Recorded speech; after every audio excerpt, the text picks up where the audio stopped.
Hey guys नमस्कार, मैं हूं विनीत कुमार और आप देख दृष्टि में पड्डा।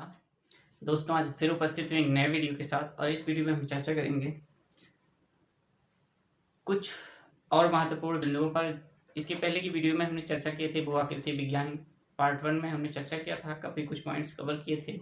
कुछ पॉइंट्स छूटे हैं जिसको इस वीडियो में कवर करेंगे।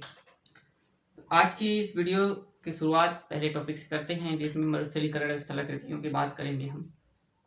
यूजीसी नेट या एनटीए नेट जो इस समय हो रही है उससे काफ़ी क्वेश्चंस यहाँ से मिल जाते हैं, एक दो क्वेश्चंस अक्सर एग्जाम में पूछे जाते हैं। तो आज की शुरुआत इन्हीं मरुस्थलिक स्थलाकृतियों से करेंगे।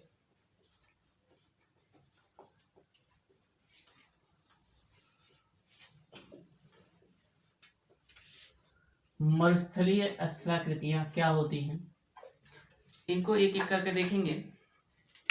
जैसा एयर ट्रोपोग्राफी कहते हैं इसे, एरिड क्या एरिड ट्रोपोग्राफी।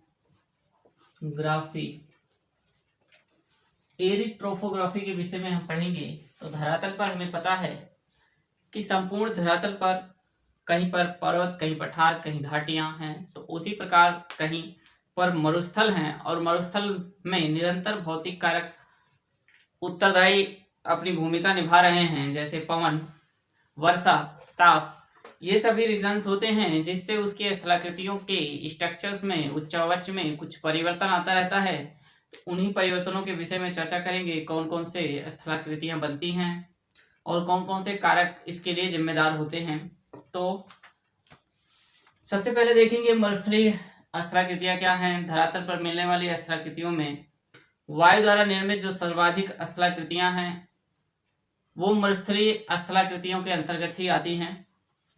इसका विस्तार लगभग धरातल पर ऐसा माना जाता है, कितना, इसका विस्तार धरातल पर 30% क्षेत्र में मरुस्थलीय स्थलाकृतियों यानी पवन द्वारा निर्मित स्थलाकृतियों का निर्माण लगभग पूरे विश्व में 30% धरातल भाग को कवर करता है, जो स्थल भाग है।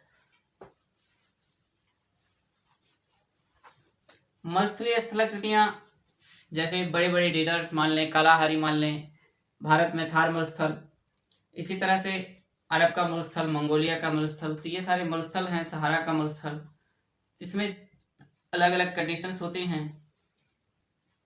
सबसे पहले ये देखेंगे कि जो मरुस्थल में हवा द्वारा निर्मित स्थलाकृतियां हैं, अपरदनात्मक कार्य इसमें हैं कौन कौन से। सबसे पहले क्या बात करेंगे, वायु द्वारा निर्मित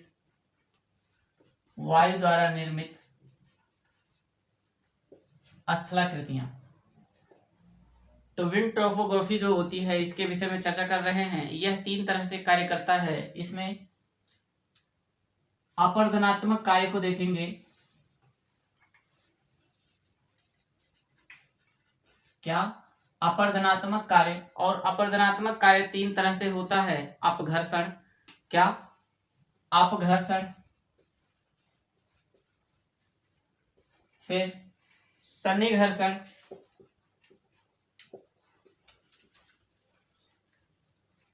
और अपवहन होता है। अपघर्षण में क्या होगा, सन्निघर्षण में क्या होगा, अपवहन में क्या होगा, इसको विस्तार से देखते हैं। मान लीजिए हवा चल रही हो और हवा के तेज झोंके से क्या हो, कोई चट्टान है और उस चट्टान को रगड़ रगड़ के एक स्थान से दूसरे स्थान पर हवा ले जाने का काम करेगी, यानी उसमें अपरदनात्मक कार्य जब करेगी घसीट घसीट कर, तो उसे कहेंगे अपघर्षण। और अपघर्षण करने के बाद मान लीजिए अपघर्षण जब हुआ तो उसमें बड़े बड़े कण क्या हुए, हवा के साथ मिलकर गए, और यही बड़े कण जब आपस में एक दूसरे से टकराकर टूटने लगते हैं, टूटकर और छोटे छोटे टुकड़ों में बट जाते हैं, तो इसी को कहते हैं हम सन्निघर्षण। और सन्निघर्षण क्या हुआ, अपघर्षण में एक तो चट्टानें रगड़ रगड़ कर टूटेंगी, और सन्निघर्षण में जो चट्टानें टूटी रहेंगी, कण आपस में एक दूसरे से टकराकर जब टूटेंगे तो उसे हम कहेंगे, क्या कहेंगे, उसी को हम सनी घर्षण कहेंगे। फिर एक क्रिया होगी, चट्टानें टूट गई, हवा के वेग पर निर्भर करेगा कि वो चट्टानें कितनी दूर जाकर गिर रही हैं, यानी हवा का वेग भी इसमें इस अपरदन के लिए उत्तरदायी होता है, पूरी तरह से उसकी गति पर निर्भर करता है। तो अपवहन क्रिया क्या होगी, एक स्थान से जो चूर्ण टूटेंगे, जो कण निकलेंगे, दूसरे स्थान पर जो पहुंचने के बीच में सन्नि घर्षण क्रिया के द्वारा भी उसमें छोटे छोटे टुकड़े बटेंगे, इन सब का एक स्थान से दूसरे स्थान पर पहुंचना, एक स्थान से दूसरे स्थान पर पहुंच जाना ही क्या है, अपवहन क्रिया होती है। यानी कणों को उड़ाकर एक स्थान से दूसरे स्थान पर जब हवा ले जाती है तो उस प्रक्रिया को हम कहते हैं अपवहन प्रक्रिया कहते हैं। यानी इसे हम ट्रांसपोर्ट सिस्टम कह सकते हैं। जिस तरह से हमारे दैनिक जीवन में कुछ आवश्यक वस्तुएं एक स्थान से दूसरे स्थान पर भेजी जाती हैं या हम एक स्थान से दूसरे स्थान पर पहुंचते हैं तो हम उसी को ट्रांसपोर्ट कहते हैं। ठीक वही प्रक्रिया वायु द्वारा जब की जाती है तो उसी को अपवहन की जाती है, अपवहन। तो ये इसके 3 तरह के कार्य जो होते हैं, अपवहन क्रियाएं जो होती हैं, अपरदन क्रियाएं जो होती हैं वो 3 प्रकार से होती हैं। अब बात करते हैं जो अपरदनात्मक कार्य हुआ इसको कौन कौन से कारक प्रभावित करते हैं। प्रभावित करने वाले कारकों के विषय में देखते हैं, एक लिस्ट है। क्या है, प्रभावित करने वाले कारक कौन से हैं। पहला है वायु वेग या गति। वायु वेग, गति, रेत तथा धूलकण। वायु वेग, रेत, धूलकण। धूलकण में क्या, उसकी मात्रा, यानी रेत या धूलकण की जो मात्रा है उसके ऊपर भी निर्भर करता है। फिर इस मात्रा के साथ इसका स्वभाव भी निर्भर करता है। स्वभाव क्या है वो तभी चर्चा करेंगे, स्वभाव। फिर चट्टानों की संख्या, चट्टानों की संख्या, चट्टानों की संख्या। फिर जलवायु की दशा, जलवायु की दशा। एक एक करके देखते हैं। वायु वेग या गति। सबसे पहले वायु वेग, यदि हवाएं तीव्र गति से चलेंगी तो वो चट्टानों को तेजी से अपरदन करेंगी। जब वो चट्टानों को तेजी से अपरदन करेंगी तो उससे बनने वाली स्थलाकृतियों का निर्माण जो होगा वो अलग होगा। ठीक। फिर रेत धूलकण की मात्रा, स्वभाव। अब ये देखना है कि जो रेत है या धूलकण है उसकी मात्रा कितनी है। यदि वेग, हवा की वेग तेज होगी या वायु की गति तेज होगी तो रेत या धूलकण की मात्रा भी क्या होगी, अधिक होगी। या तो हम दूसरी प्रक्रिया से देखें, मान लीजिए कोई मरुस्थलीय क्षेत्र है, यदि वहां पर रेत पहले से ही उपस्थित है तो उस पर भी डिपेंड करता है कि उसके स्थलाकृतियों से जो बनेंगे, हवाओं के अपरदन क्रिया द्वारा जो स्थलाकृतियां बनेंगी वो अलग प्रकार की बनेंगी। फिर नेक्स्ट बात कर रहे हैं स्वभाव की। स्वभाव क्या है, जो रेत है या धूलकण है इसके स्वभाव के विषय में बात करें तो ये धूलकण बड़े बड़े हैं या जो रेत है इसके जो कण हैं वो बड़े बड़े हैं या छोटे छोटे हैं। यदि छोटे छोटे हैं तो उसकी स्थलाकृति अलग प्रकार की बनेगी और बड़े बड़े हैं तो स्थलाकृतियां अलग प्रकार की बनेंगी। और अपरदन कार्य भी उनकी क्षमताओं में प्रभाव डालेगा। जो अपरदन होगा वो अलग होगा। धूल के कण अगर बड़े होंगे तो अपरदन कार्य क्या होगा, तीव्र होगा। यदि धूल के कण छोटे होंगे तो अपरदन कम होगा। फिर इससे निर्मित स्थलाकृतियों की बात करेंगे। इससे निर्मित स्थलाकृतियां, सबसे पहले अपरदनात्मक स्थलाकृतियां देखेंगे। वायु से निर्मित अपरदनात्मक स्थलाकृतियां, अपरदनात्मक स्थलाकृतियां वायु से निर्मित अपरदनात्मक स्थलाकृतियों में वात गर्त क्या है? वात गर्त एक तरफ लिखते हैं, फिर डिफाइन करेंगे आगे चल के। वात गर्त, छत्रक शिला,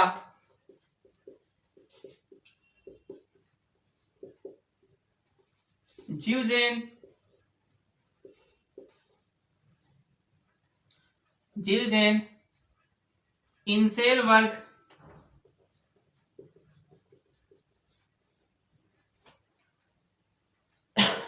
भूस्तंभ,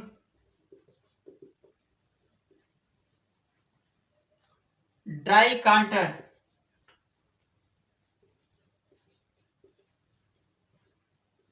ड्राई कांटर और जालीदार शिला। क्या? जालीदार शिला। तो ये अपरदनात्मक हवा द्वारा अपरदन क्रिया द्वारा ये सभी स्थलाकृतियों का निर्माण होता है। एक एक करके इसके विषय में पढ़ते हैं। वातगर्त क्या है? मान लीजिए कोई चट्टान है और उसका स्वभाव कैसा है? कुछ चट्टानों का स्वभाव कोमल है और कुछ चट्टानें कैसी हैं? कठोर हैं। तो जहां पर कोमल चट्टानें हैं, क्या हैं? कोमल चट्टानों से निर्मित जो भाग है उनको हवा आसानी से क्या कर देगी? तोड़ देगी। उनको हवा आसानी से तोड़ देगी और उड़ा के एक स्थान पर तोड़ने के बाद यहाँ छोड़ेगी नहीं, एक स्थान से ले जाकर दूसरे स्थान पर डिपॉजिट करेगी। तो जो स्थान पर अपरदन कार्य करेगी वहां कुछ गड्ढे टाइप बन जाएंगे और उसी छोटे छोटे गर्त को, यही छोटे छोटे गर्त को हम क्या कहेंगे? जब ये छोटे छोटे गर्त निर्मित हो जाएंगे, गड्ढे बनेंगे, तो इसी को हम कहेंगे वात गर्त। क्या कहेंगे?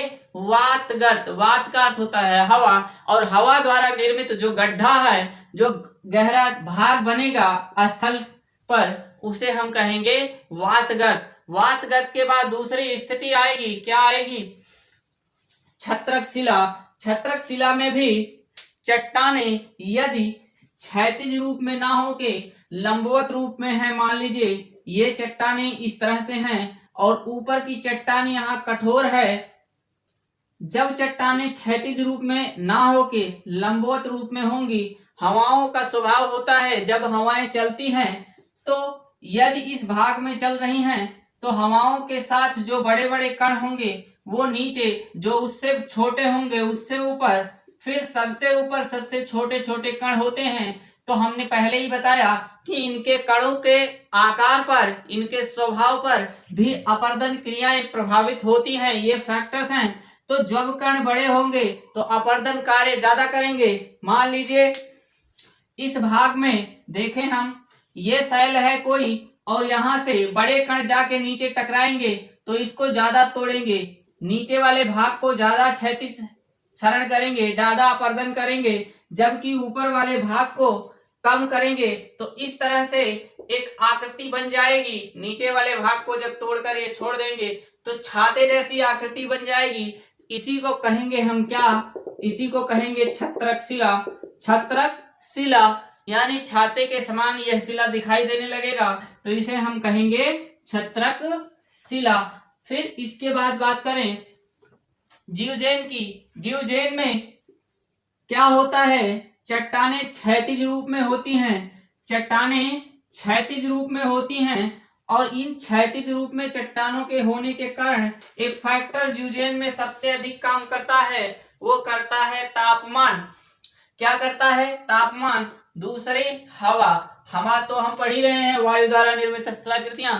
तो तापमान कैसे प्रभावित करता है? मान लीजिए हम किसी मरुस्थलीय क्षेत्र में हैं और ये चट्टानें क्षैतिज रूप में हैं, तो चट्टानों का यह स्वभाव होता है, यदि चट्टानों को यदि तापमान में कमी मिल जाए, यदि तापमान शून्य हो जाए या तापमान बिल्कुल कम हो जाए, तो ये अपने अंदर मॉइस्चराइज यानी इसके अंदर जल की क्रियाएं बहुत तेजी से होंगी, यानी जलवाष्प इसमें धीरे धीरे जल की बूंदें स्थिर हो जाएंगी और ये क्या हो जाएगी? ये थोड़ी सी इसकी आकृति क्या हो जाएगी, फैल जाएगी। यानी जो इसका स्वभाव है जल के होने के कारण क्या हो जाएगा, उसके आयतन में वृद्धि होगी।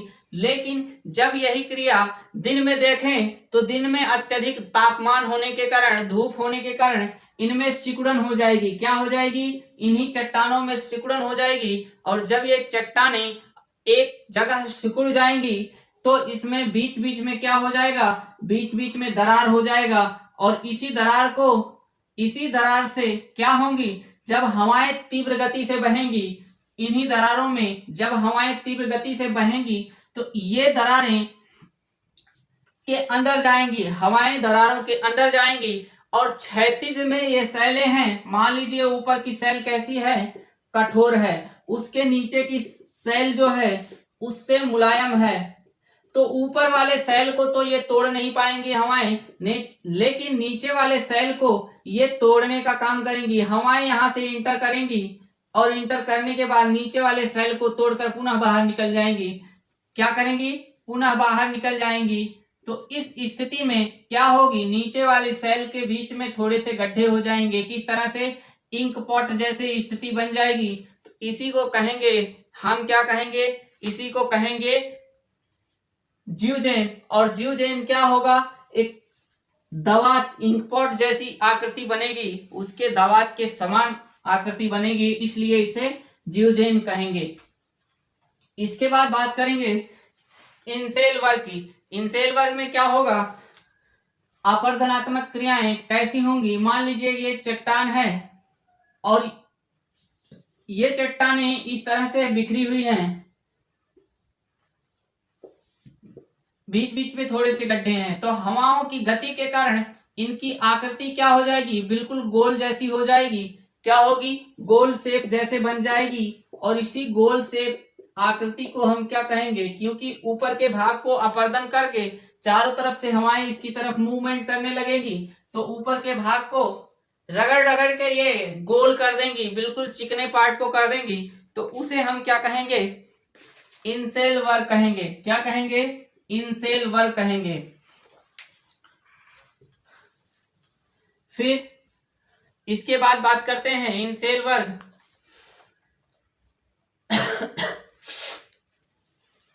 के बाद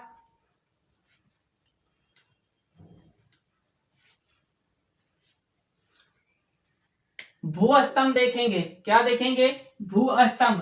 भूस्तंभ में भी क्या होगा, चट्टानें दो प्रकार की होंगी, दो स्वभाव की चट्टानें होंगी। और ये भी चट्टानें कैसी होंगी, लंबवत रूप में चट्टानें होंगी। मान लीजिए ऊपर की चट्टान कठोर है तो ऊपर की चट्टान नीचे की चट्टान से कठोर है, यहां मुलायम है,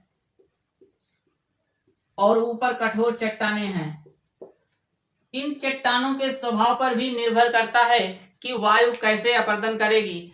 जब अपर्दन क्रिया के कारण ऊपर की चट्टानें टूट टूट कर, ऊपर की चट्टानें क्या रह जाएं, ऊपर की चट्टानें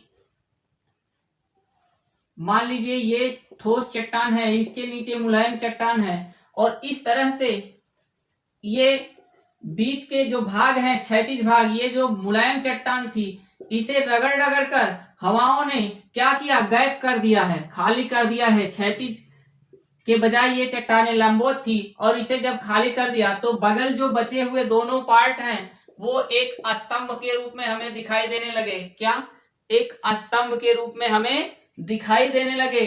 तो इससे क्या बन गया, भू स्तंभ बन गया, एक पिलर नुमा आकृति बन गई। और इसी को हम क्या कहेंगे, भू स्तंभ कहेंगे। क्योंकि हवाएं कठोर चट्टानों की अपेक्षा मुलायम चट्टानों को तेजी से अपर्दित करती हैं, यानी तेजी से उस पर उनका प्रभाव पड़ता है। फिर नेक्स्ट बात करते हैं ड्राई कांटर्स की। क्या, नेक्स्ट बात करेंगे ड्राई कांटर। ड्राई कांटर क्या होगी, मान लीजिए पथरीले मरुस्थलों की सतह है पर पड़े शिलाखंड, पवन, छोटे छोटे टुकड़े जो होंगे, ये मरुस्थलीय क्षेत्र हैं, यहां पर ऐसे छोटे छोटे टुकड़े पड़े हैं, किसके, पत्थरों के, छोटे छोटे टुकड़े पत्थरों के पड़े हैं। अब हवाएं जब चलेंगी, मरुस्थलीय क्षेत्र में जब हवाएं चलेंगी तो उस पत्थर के छोटे छोटे टुकड़ों को क्या कर देंगी, छोटे छोटे टुकड़ों को एक आकार दे देंगी, जिसे उठा के कभी कभी हम लोग पूजा भी करने शुरू कर देते हैं। क्या करते हैं, इन पत्थरों को ले आते हैं, वो पत्थर छोटे छोटे गोल आकृति में बन जाएंगे और गोल आकृति में बनने के कारण ये पत्थर काफी अच्छे दिखने भी लगते हैं। तो इस आकृति में, यानी हम ये कहें कि मरुस्थलीय क्षेत्र में जो छोटे छोटे पत्थर के टुकड़े होते हैं, जब हवाएं उन्हें अपरदन क्रिया के द्वारा एक आकार दे देती हैं, कैसी, त्रिफला आकार दे देती हैं, नक्काशी उसमें बन जाती है, तो उस आकृति को ही हम क्या कहेंगे, ड्राई कांटर्स कहेंगे। क्या कहेंगे, ड्राई कांटर कहेंगे। इसके बाद नेक्स्ट है जालीदार शिला।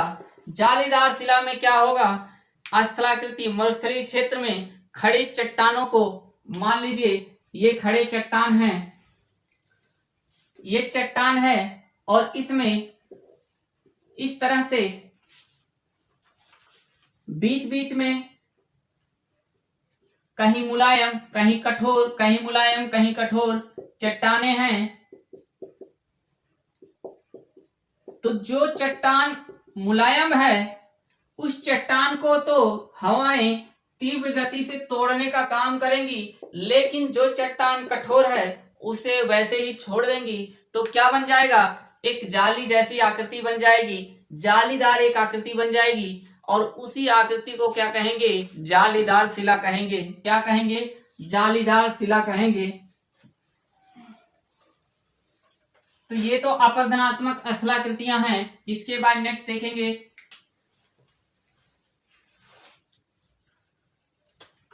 नेक्स्ट क्या है, नेक्स्ट देखते हैं निक्षेपण कार्य द्वारा निर्मित, हवाओं द्वारा जो निर्मित स्थलाकृतियां हैं। एक स्थलाकृतियां यारडांग भी मिलता है, उसे समझ लेते हैं थोड़ा सा। यारडांग, यारडांग में क्या होंगी, जो शैलें होंगी इस तरह से इन शैलों का निर्माण होगा और कई किलोमीटर, इवन हजारों किलोमीटर तक, सैकड़ों किलोमीटर तक बीच में एक गैप सा निर्धारित हो जाएगा, एक गलियारा सा बन जाएगा और आकृति इस तरह से दिखने लगेगी, इस तरह से आकृति दिखने लगेगी। दोनों तरफ से देखने के बाद जब ये बीच का शेप इस तरह से हो जाए तो इसी को हम आरडांग कहते हैं, यानी एक दर्रे जैसी आकृति हमें मिल जाती है। तो अपरदनात्मक निर्मित, वायु से निर्मित अपरदन के कारण ये स्थलाकृतियां हैं। इसके बाद नेक्स्ट देखते हैं निक्षेपण, वायु से निक्षेपित स्थलाकृतियां, यानी हवा एक स्थान से जो पदार्थ अब तक अपरदन की हुई थी, जो चट्टानों को तोड़ तोड़ कर चूर्ण में परिवर्तन की थी, अब उठाकर दूसरे स्थान पर डिपॉजिट करेगी, ले जाकर जमा करेगी। जमा करेगी तो भी वहां क्या बनेंगे, अनेक स्थलाकृतियों का निर्माण होगा। जैसे बालुका स्तूप का निर्माण क्या होगा, बालुका स्तूप, बालुका स्तूप का निर्माण होगा और बालुका स्तूप के बाद फिर इसमें बरखान, बालुका स्तूप कई तरह से होते हैं और बरखान की स्थिति भी देख लेते हैं।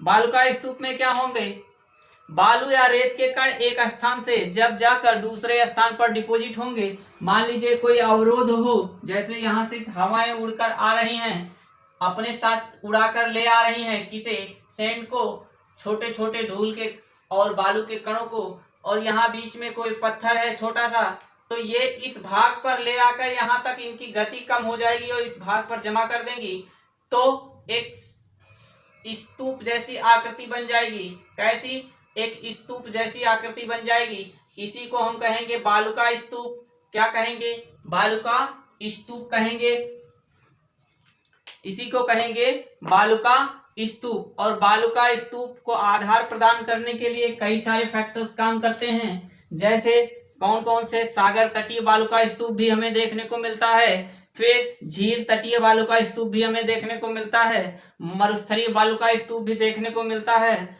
और नदी तटीय बालू का स्तूप भी हमें देखने को मिलता है, क्योंकि नदियों के किनारे भी हमें बालू देखने को मिलते हैं, झील के किनारे भी बालू देखने को मिलते हैं, तो हमारे वहां भी काम करना प्रारंभ करती हैं, डिपॉजिट का काम वहां भी करती हैं। तो इस तरह से होगा बालू का स्तूप का निर्माण। फिर बरखान की बात करते हैं, तो बरखान में क्या होगा?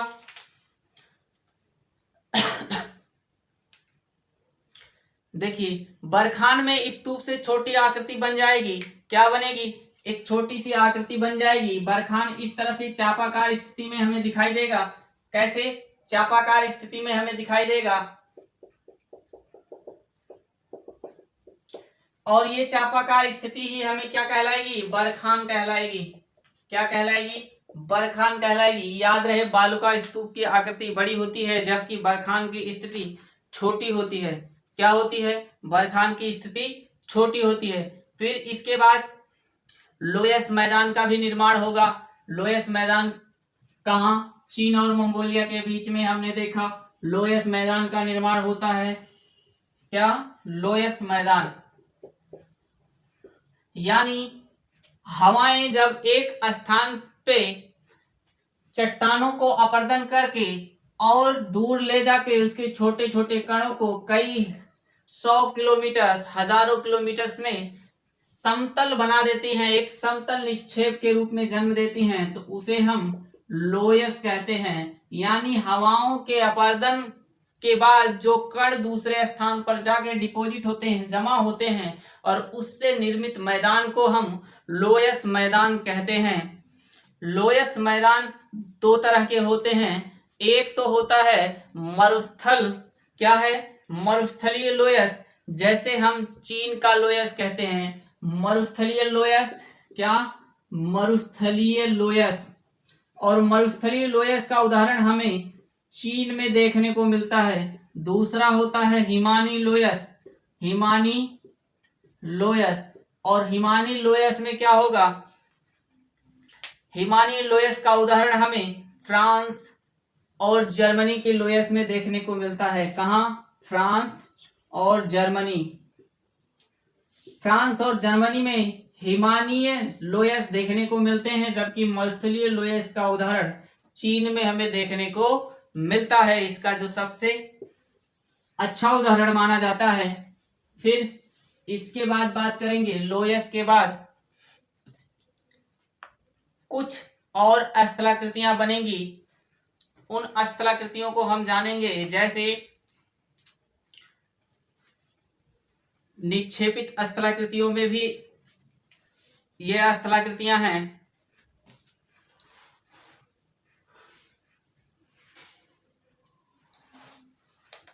बालसन प्लाया एक चित्र बनाएंगे और समझने का प्रयास करेंगे, एक एक करके। क्या? एक एक करके समझने का प्रयास करेंगे।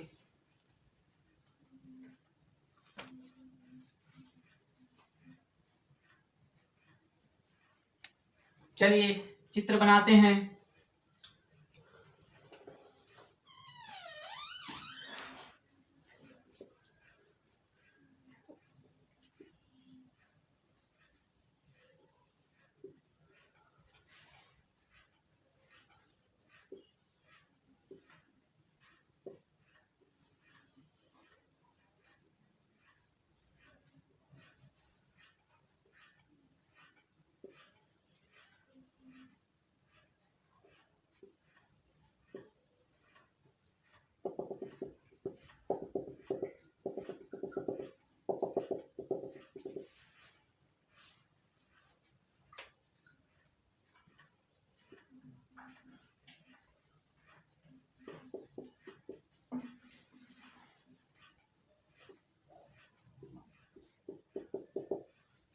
इस तरह से एक चित्र बनाएंगे और चित्र के बाद इसे समझने का काम करेंगे। क्या करेंगे? समझने का काम करेंगे कि और स्थलाकृतियों का निर्माण कैसे होता है। जो स्थलाकृतियां जैसे बालसन, यहां से क्वेश्चन आता है, याद रखें। क्या?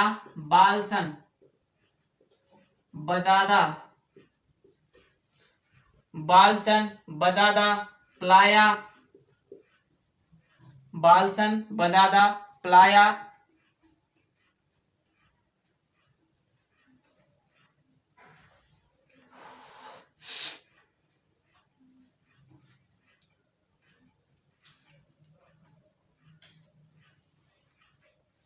बालसन, बजादा, प्लाया, पेडिमेंट,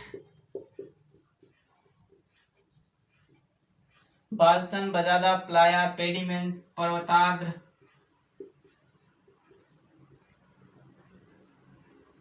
इनको समझने का प्रयास करेंगे। सबसे पहले क्या होगा, फिर उसके बाद क्या होगा, इसका क्रम कई बार एग्जाम में पूछा गया है, तो इनके क्रम को जान लेना अति आवश्यक होता है। समझेंगे। सबसे पहले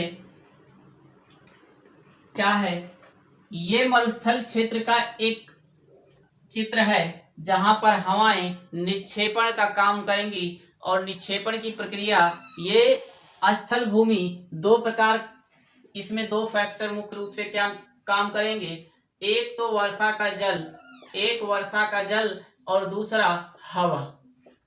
वर्षा का जल और हवा दो फैक्टर काम करेंगे। मान लीजिए कोई ऐसा क्षेत्र है जहां पर एक पहाड़ी भाग है और बीच में थोड़ा सा खाली मैदान क्षेत्र है, तो इस मैदानी क्षेत्र में जो भाग बीच का है, जैसे वर्षा हुई तो बीच के भाग जो खाली हैं, जो भाग नीचे धंसा हुआ है, थोड़ा सा गड्ढा टाइप का है, तो उस भाग में क्या भर जाएगा, जल भर जाएगा, और ये जल धीरे धीरे जैसे सूख जाएगा, सूखने के बाद दलदली रूप में रहेगा।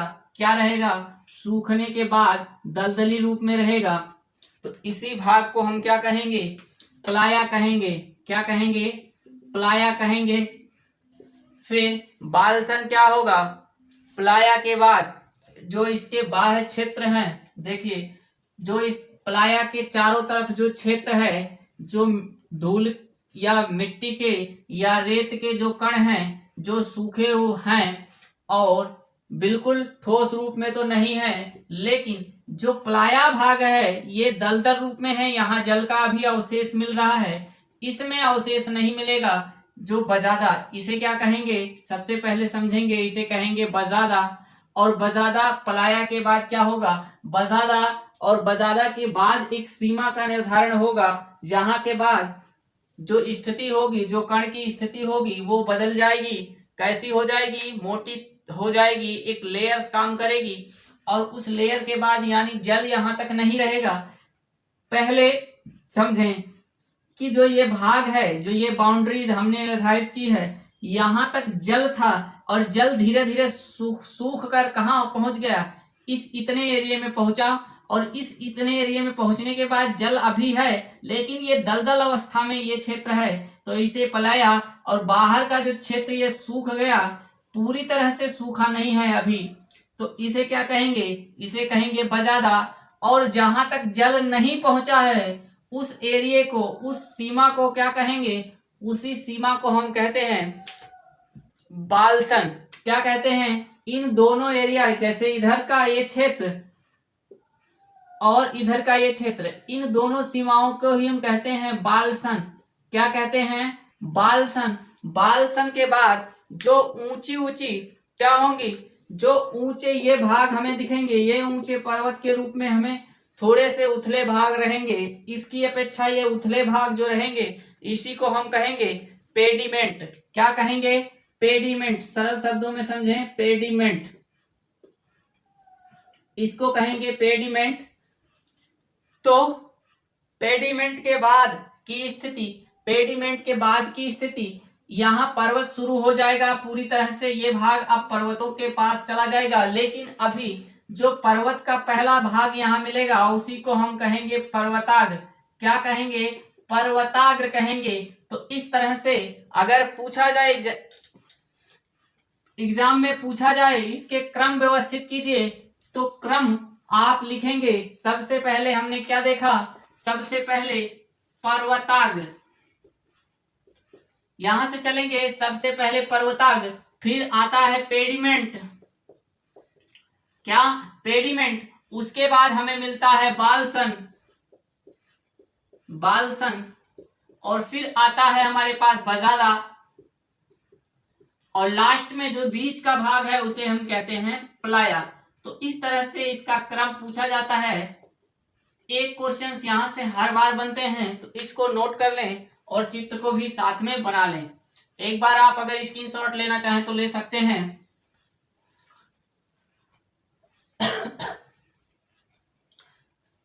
चलिए इसे मिटाते हैं और कुछ चीजें देखते हैं। तो मरुस्थलीय क्षेत्र में जो वायु से निर्मित स्थलाकृतियां हैं उसमें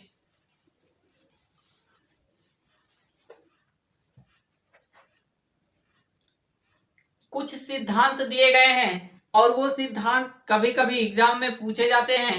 उन सिद्धांतों को एक एक करके देखते हैं। जैसे पर्वताग्र के पीछे हटने का सिद्धांत किसने दिया, समझेंगे। पर्वताग्र से पीछे हटने का सिद्धांत, क्या पर्वताग्र से पीछे हटने का सिद्धांत। तो पर्वताग्र से जो पीछे हटने का सिद्धांत ये किसने दिया था, लासन ने दिया था। किसने, लासन ने दिया था। फिर नेक्स्ट दूसरा चादरीय बाढ़ सिद्धांत, किसका, चादरीय बाढ़ सिद्धांत। और चादरी बाढ़ सिद्धांत किसने दिया, चादरी बाढ़ सिद्धांत मैगी ने दिया। किसने, मैगी। फिर नेक्स्ट है पार्श्विक अपर्दन सिद्धांत, बहुत फेमस है। पार्श्विक अपर्दन सिद्धांत। जो पार्श्विक अपर्दन सिद्धांत है यह दिया जीके गिलबर्ट ने। किसने, जीके गिलबर्ट। किसने दिया, जीके गिलबर्ट ने इस सिद्धांत को दिया। इसके बाद अपर्दन चक्र की संकल्पना का सिद्धांत, मोस्ट इंपॉर्टेंट, अपर्दन चक्र की संकल्पना का सिद्धांत। याद रखें, अपर्दन चक्र की संकल्पना का सिद्धांत, संकल्पना अपर्दन चक्र का सिद्धांत डेविस का है, याद रखें। लेकिन अपर्दन चक्र की संकल्पना का सिद्धांत जो वायु से निर्मित अपर्दन चक्र की बात की जा रही है, इसके सिद्धांत को जेसी पुग ने दिया। किसने, जेसी पुग द्वारा यह सिद्धांत दिया गया। तो ये है मरुस्थलीय स्थलाकृतियां जिसे हम एरिड ट्रोपोग्राफी कहते हैं। आज हम लोगों ने जो चर्चा की वो मरुस्थलीय स्थलाकृतियों के विषय में चर्चा किए हैं। ऐसे इसके बाद एक एक करके हम हेबानीय स्थलाकृतियां और समुद्रीय स्थलाकृतियां, नदीय स्थलाकृतियों के विषय में चर्चा करेंगे। आज की वीडियो में बस इतना ही। वीडियो कैसे लगी कमेंट बॉक्स में लिखना ना भूलें। वीडियो पसंद आई तो लाइक करें, चैनल पर नए हैं तो सब्सक्राइब करें और शेयर करना बिल्कुल ना भूलें। Thanks for watching this video. मिलते हैं फिर नेक्स्ट वीडियो में, तब तक के लिए बाय बाय।